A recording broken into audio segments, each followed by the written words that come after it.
ያን ያህል ብቁ የሆነ ገንዘብም የለንም። መጀመሪያ ተነስቼ ለእነሱ ቁርስ እሰራለሁ።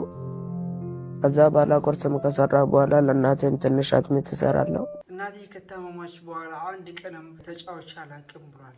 ጠንካራ ልጅ ሀገር እንደሚረከብ ትውልድ ብዙ ነገር እንደሚያደርጉ ተስፋ አደርጋለሁ። የምትሞት መስሎኝ ነበር። እንዴት ወንድ ልጅ በተለይ እናቱ ላይ ይጨክናል? በደብረ ብርሃን ከተማ የገዛ እናቱን በአሰቃቂ ሁኔታ የገደለው ወጣት በቁጥጥር ስር ዋለ። በእስልምና ስም ኪሳቸውን የሚያካብቱ ብዙ አካላቶች አሉ። እዚህ ጋር የምትመለከቱት ግለሰብ አዲሱ ረጋሳ ይባላል። አብዲን ካወቃችሁት የአብዲ ታላቅ ወንድሙ ነውና ወደ እስልምና ከመጣ 1 ዓመት አይሆነውም። ነገር ግን አሁን ላይ ኮንትራቱን ጨርሶ ወደ ክርስትና ተመልሷል። በጣም የገርመው ይሄ አይደለም። ሞሊድ ደረሳለ فمن شرح الله صدره للإسلام فهو على نور من ربه السلام عليكم ورحمة الله وبركاته. سلام ودنا የተከበራችሁ ተከታታዮች ባላችሁበት የአላህ ሰላም ዝነት ተረዳ ይቻላል ኢንሻአላህ። ዛሬም ከመገኘት ተመለከታችሁት አነጋጋሪ ተወደዱ የተመረጡ እንዲሁም ደግሞ እስላማዊ ጉዳዮች ኢንሻአላህ እነዚህ ቪዲዮዎች በጋራ እንመለከታለን። ከእናንተ የሚጠበቀው ለቻናል አዲስ ከሆነ ሰብስክራይብ በማድረግ ነበር ሲነገም ላይክ ያደረጋችሁ ሀሳብ አስተያየት እየሰጣችሁ እስከ ፕሮግራማችን ፍጻሜ አብራችሁን ቆዩ። ቀጥታ ወደ ቪዲዮ አለኩላችሁ። በእስልምና ስም ኪሳቸውን የሚያካብቱ ካዝናቸውን የሚያካብቱ ብዙ አካላቶች አሉ። ጥንቃቄ እናድርግ። የወንድማችን አብዲ ረጋሳ ወንድም ምንድን ያደረገው በጋራ እንመልከት። እዚህ ጋር የምትመለከቱት ግለሰብ አዲሱ ረጋሳ ይባላል። አብዲን ካወቃችሁት የአብዲ ታላቅ ወንድሙ ነውና አብዲን ተከትሎ ነበር ወደ እስልምና የመጣው። እስልምናን ከተቀበለ ኦር ደግሞ ወደ እስልምና ከመጣ 1 ዓመት አይሆነውም። ነገር ግን አሁን ላይ ኮንትራቱን ጨርሶ ወደ ክርስትና ተመልሷል። በጣም የገርመው ይሄ አይደለም። ወደ እስልምና መምጣት፣ ከእስልምና ወደ ክርስትና መሄድ፣ መክፈር፣ መስለም ይሄ ያለ ነው፣ የተለመደው ነው። በተለይ ከቅርብ ጊዜ ወዲህ ደግሞ እዚህ ሶሻል ሚዲያ ላይ በጣም እየተለመደ መጥቷል። በጣም የሚገርመው አይደለም። በጣም የሚገርመውና የሚያሳዝነው ለወንድሙ ለአብዲ ረጋሳ ሕክምና ተብሎ ሲሰበሰብ የነበረውን ገንዘብ በራሱ ስም አድርጎ ገንዘብ ብቻ ሳይሆን 2 መኪናም ጭምር በስሙ አድርጎ ይዞ መሄዱ ነው። ይሄ ነው የሚገርመው። ያው አብዲ ወንድሙ እንደምታወቀው ዘይት ተደፍቶበት ሕክምና ላይ እንዳለ ይታወቃል። ለማንኛውም አዲሱ ረጋሳ ቱ ክርስቲያን ሂር ዊ ጎ ተብሏል። ሰላሙን ሁሉ ያ ጀማ እንግዲህ ማሰማ ጉድ የለም በየጊዜው ማለት ነው። ወንድማችን አብዲ ረጋሳ ሁላችሁም ታውቁታላችሁ። እንግዲህ ሰለምቴ ወንድማችን ነው። እንግዲህ በገዛ ሚስቱ ዘይት ተደፍቶበት አሁን ላይ ሕክምና ላይ ነው የሚገኘው። እንግዲህ ከሰሞኑም ስናቀርበው ነበረ ሶሻል ሚዲያ ላይ በተለይ ወደ ውጭ ሀገር ሂዶ መታከም አለበት በሚል በዚህ ሁኔታ እንግዲህ በጣም ተጎድቷል ማለት ነው። ወደ $55,000 ነው የተጠየቀው፣ ወደ 8 ሚሊዮን ገደማ ማለት ነው። ሌላው የሚገርመው የዛንኛው መክፈርም ብቻ አይደለም። እንግዲህ ለዚህ ለወንድሙ ለአብዲ ረጋሳ ሲዋጣ ወይም ሲሰበሰብ የነበረውን ገንዘብም ወስዶበት መኪናውንም በራሱ አድርጎ እንደሄደ ነው እየተነገረ ያለው። እጅግ በጣም የሚያሳዝን ነገር ነው። እንግዲህ ከለት ከለት እየሰማን ያለናቸው ነገራቶች ማሻአላህ አልሐምዱሊላህ ብዙ ወንድሞቻችን ወደ እስልምና እየገቡ ነው። ነገር ግን በእስልምና ስም ደግሞ ብዙ ሰዎች ኪሳቸውን የሚያካብቱ ከእስልምና መጣም እንዲሁም ደግሞ እስልምና ለቆ ሄደ። ለእስልምና ምንም የሚጨምር የሚቀንስም ነገር የለም። ቢሰልም ለራሱ ነው፣ ባይሰልም ደግሞ እንግዲህ የራሱ ነው ማለት ነው። ስለዚህ እሱ ስለሄደ ምንም የሚባል ነገር የለም፣ ስለመጣ ምንም የሚባል ነገር የለም። ሲመጣ ደህና አቀባበል እናድርግለት፣ ሲሄድ ይሄድ ነው። ነገር ግን መጨረሻው እንደማያምር ሁላችንም የምናውቀው ነገር ነው። የሁላችንም መጨረሻ አላህ ያሳምር ለማለት ወዳለው ለወንድማችን እንግዲህ ዱዓ አድርጉለት በዋናነት ለማለት ፈልጋለሁ። ኢንሻአላህ ይታከማል በቅርቡ ሂዶ ደግሞ እንደሚድን ተስፋ አድርጋለሁ። ከእንደዛች አይነት ሚስትም ደግሞ አላህ ይጠብቀን። በዛ አጋጣሚ እየተጠቀሙ ኪሳቸውን የሚያካብቱ ሰዎች አሉ። ያው ጥንቃቄ ለማድረግም ያክል ነው ሁላችንም የሚል ይመለከተናል እየሰለማስብ ነው። እንዴት ወንድ ልጅ በተለይ እናቱ ላይ ይጨክናል? እስኪ ይህን ቪዲዮ በጋራ እንመልከት። አላህ ይጠብቀን ከእንደዚህ አይነት ሙሲባ። በደብረ ብርሃን ከተማ የገዛ እናቱን በአሰቃቂ ሁኔታ የገደለው ወጣት በቁጥጥር ስር ዋለ። ወንጀሉ የተፈጸመው ሰኔ 8 2018 ዓ.ም ሲሆን የምትመለከቱት ወጣት እንግዲህ የገዛ እናቱን አንገት በመቁረጥ መዳበሪያ ውስጥ በማድረግ እንግዲህ ቤቱን ቆልፎ ወደ አዲስ አበባ ይሸሻል። ታዲያ ለብዙ ቀናት በሩ ዝግ መሆኑን ያዩት የሟች ተከራይ ጎረቤቶች ለፖሊስም ጥቆማ ያደርጋሉ። ሰኔ 19 2018 ዓ.ም ፖሊስም በሩን ሰብሮ በመግባት የሟች አስከሬን እንዲነሳ ያደርጋል። ይህ ወጣትም እንግዲህ የኢሉሚናቲ ተከታይ እንደሆነ የሚነገርለት በአዲስ አበባ የአክስቱ ቤት ተደብቆ ሳለ ወንጀል ከፈጸመው ቢላ ጋር በቁጥጥር ስር ውሏል። ታዲያ ምዋጋሉ ያስብላል። አንዳንዴ በጣም ነው የሚያናደው ወላሂ የኛ ህግ ስርዓት ማለት ነው። እጅግ በጣም በሚያሳዝን ሁኔታ እንግዲህ የገዛ እናቱን ነው በዚህ ሁኔታ የገደላት። በጣም ከባድ ነገር ነው። አላህ ከእንደዚህ አይነት ሙሲባ ይጠብቀን። ምን ብታደርገው ነው? እንዴት ወንድ ልጅ እኮ ነው። ወንድ ልጅ እኮ ለእናቱ በጣም ቅርብ እኮ ነው። ከአባቱ ይልቅ በተለይ ለእናቱ በጣም ቅርብ ነው። በጣም እናቱን ነው የሚወደው። በዚህ ደረጃ እንደዚህ ይጨክናል ብዬ አላምንም።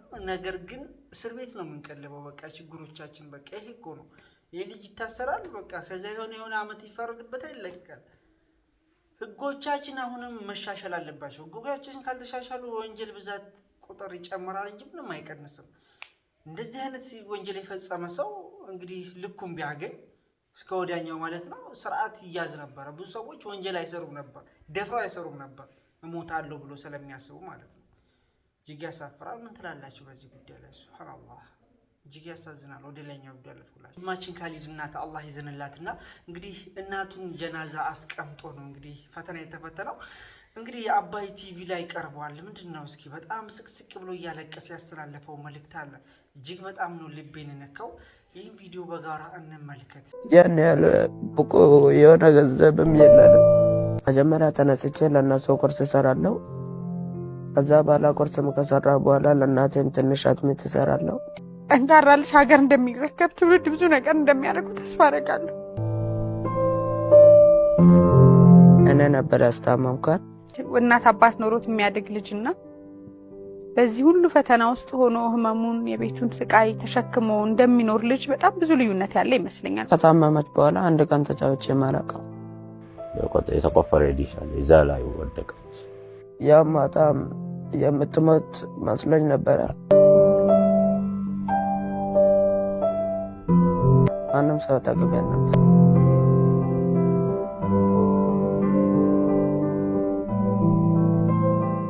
ትንሽ ነገር እናትን ብቻ ስታስታምም በዚህ እድሜ ትንሽ ንገረን። ያን ያህል ብቁ የሆነ ገንዘብም የለንም። እናቴ በህይወት እያለች ፈጣራ ነፍሳን ይማራትና ብዙ ነገርም አይደለም እሷ የምትለኝ በቃ ሌላ ኃላፊነት ሳይሆን እነዚህ ልጆችን እንዳሳድግ ከኔ ሌላ ሰው እንደሌላቸው አባት እንደሌላቸው ነበር የምትነግረኝ። ከዛም የበለጠ ትምህርት የኔም ትምህርት የነሱም ትምህርት እንዳይቋረጥ ብላኝ ነበር። እኔም የሷን አደራ ለማሟላት እሷ በሞተችበት ቀን እሷን እዚህ ትቼ ሄጄ የመጀመሪያውን ፈተና ተፈትኜ ነበረ። ከዛም ስመለስ የቀብር ስነ ስርዓት አድርጌ ከዛ ተመልሼ ሁለተኛውን ፈተና እጄ ተፈትኜ መጣ። ወቅቱ የነበረው ሁኔታ በጣም ተከፍቼ ነበረ። ግን ሆኖም ተረጋግቼ መፈተኔ ያመጣው የሷ አደራ ነው። ለዛ ነው እኔም ተፈትኜ ተቀምጬ የተፈተንኩት ማለት ነው። ለሷ አደራ ነው እንጂ እኔ በዛ ቀን የመፈተን ስሜት ተውና ማለት ነው። እኔ ከሷ ጋር ራሱ ከእሷን ትቼ ውጭ መውጣት ራሱ ስሜት አልነበረኝም ማለት ነው። ግን ለሷ አደራ ብዬ ሄጄ ተፈተንኩ። ጋር እንደምታዩት እነዚህ ይሄ ነው ከኔ ቀጥሎ ያለው ልጅ ማለት ነው ወንድሜ። ይሄ ደግሞ ታናሼ ነው። ይሄው ሙራድ ቃሲም የሚባለው ይሄ ነው። ሮብሰናም ደግሞ ይሄ ነው። ሁለት ናቸው። ከኔ ጋር ሶስት ማለት ነው። እነዚህ ሁለታቸው ነው። በቃ ኢትዮጵያን ህዝብ የምለው እኔና ወንድሞቼን አይተው እንዲረዱ ነው ፈልጋለሁ። እዚሁ ማለት ነው ሳንርቅ። እዚህ ሆኖ ይሄን ቤት ያው እዚህ ጋር እንደምታዩት ቆርቆሮ ነው። ይሄን ቤት ተሻሽሎልን እዚሁ መኖር እንፈልጋለን። አንዱ ከኔ የቀጠለ ነው፣ አንዱ ደግሞ ትንሽ ነው። አንዱ 6 ዓመቱ ነው፣ አንዱ 10 ዓመቱ ነው። የ10 ዓመቱ ስሙ ሙራድ ቃሲም ይባላል። የ6ኛው ዓመት ደግሞ ሮብሰን ቃሲም ይባላል። ግን እናቴ ስሙ የእውነተኛው ስም ሮብሰን ቃሲም ይባላል እንደ ትምህርት ቤትም። ግን እናቴ የምትለው በኖቤል ብላ ነው የምትጠራው፣ ግን እውነተኛው ስሙ ሮብሰን ነው። አዎ ለኔም የተለየ ፍቅር አላት። ከኔ ብቻ ሳይሆን ለልጆቹም የተለየ ፍቅር አላት። ሁላችንም ትወዳለች። ግን እኔ ታላቅ ስለሆንኩ ነው ይሄን አደራ ያሰጣችኝ። ለምን ከኔ ሌላ ሰው እንደሌላቸው በቃ ለዛ ነው የነበረችኝ እንጂ እልቅሻለሁ። እያለቀስኩም ነው የተፈተንኩት። አስተማሪዎቹም እያገዙኝ ነበረ። በቃ ተማሪዎቹም አስተማሪዎቹም ሁሉም እያገዙኝ ነበሩ። ስለዚህ እነሱንም ማመስገን እፈልጋለሁ። እናቴን አጥቻለሁ። እኔ ሌላ ነገር አልፈልግም። ያው እዚህ ጋር እንደምታዩት ቤቱን ቆርቆሮ ነው። ማታ ማታ ደግሞ ልጆቹ ብርድ ያስቸግራቸዋል። ለምን ማታ ማታ ብርዱን በጣም ከባድ ስለሆነ ልጆችን ስለማያስቸግራቸው እኔ ሌላ ቦታም ሄጄ መማር ሳይሆን እኔ ከወንድሞችን መራቅ አልፈልግም። እዚህ በጣም ያሳዝናል። እናቴ ከታመማች በኋላ አንድ ቀንም እንግዲህ ተጫዋች አላቅም ብሏል። በጣም ብዙዎችን ሲያስለቅስ ነበረ። ይሄ እንግዲህ የሰጠው በተለይ አባይ ቲቪ ላይ ማለት ነው ሙሉ ቪዲዮ ይለቀቃል ኢንሻአላህ። እንዲሁም ደግሞ ያስተላለፈውን መልእክት ተመልክታችኋል ማለት ነው። አጥሚት ልጆቹን እየሰራ ምግብ ሁሉ እሱ ነው የሚያበላው። እናቱን እሱ ነበረ የሚንከባከባት። ሱብሃንአላህ። ጠንካራ ልጅ ወርቆ አያርቅም፣ አላህ ይደግፈዋል። አልሐምዱሊላህ ረቢል ዓለሚን ትልቅ ማሳይቶናል ብዬ አምናለሁ። አልሐምዱሊላህ ሱብሃን አልሐምዱሊላህ። ኢንሻአላህ ትልቅ ደረጃ ደርሶ የእናቱን አማና በአግባቡ የሚወጣ ሰው ይሆናል ብዬ አምናለሁ። በጣም በሳል ነው፣ ህፃን ልጅ ነው፣ ገና የ14 የ15 ዓመት ልጅ ነው። በጣም ህፃን ልጅ ነው፣ ግን በጣም አይምሮ በሳል ነው። ይሄን ሁሉ ነገር በነገራችን ላይ ሱብሃንአላህ። እና ለወንድማችን ካሊድ ሁላችሁም ዱአ አድርጉለት። የምንችለው ደግሞ አሁን የምንረዳው እንግዲህ እሱንና ወንድሞቹን ታናናሾቹን ሳይቀር ትምህርት ሙሉ ከቨር አድርጎ የግል ትምህርት ቤት እንድሞጫቸውን በሙሉ የቤት ኪራይ ሁሉ ከቨር የምታደርግላቸው አንድ ሴት ተገኝታለች። እንዲሁም ደግሞ ብዙ ሰዎችም እየረዷቸው ይገኛሉ። ሁላችንም በቻልነው አቅም እንርዳው፣ አሊያም ደግሞ ሁላችንም ዱአ እናድርግለት። ካሊድ በጣም በጣም ጀግና፣ ለብዙዎች ትምህርት ሊሆን የሚገባ ትልቅ ልጅ ነው ብዬ አምናለሁ።